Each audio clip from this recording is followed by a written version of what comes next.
Hello, I invite you today for delicious yeast pancakes with rhubarb.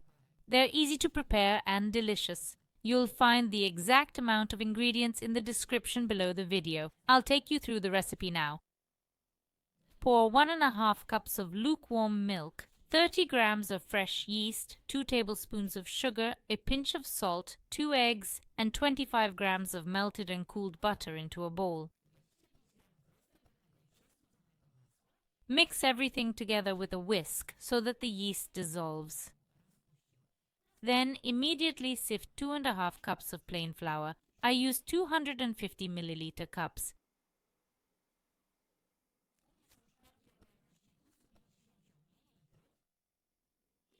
Mix everything again with a whisk, then leave the prepared batter to rise for about 40 to 60 minutes.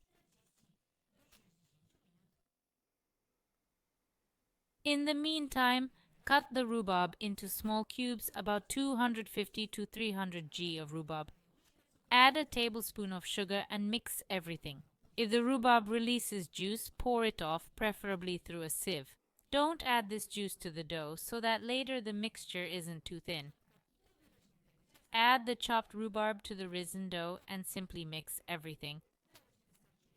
These pancakes can also be made with apples. In that case, you can add more apples. We know rhubarb is sour, so we don't add too much of it. Fry in hot oil until golden brown over medium heat. It is very important that they are not raw inside and not overcooked on the outside. And mandatory sugar, powdered, and pancakes are ready to serve.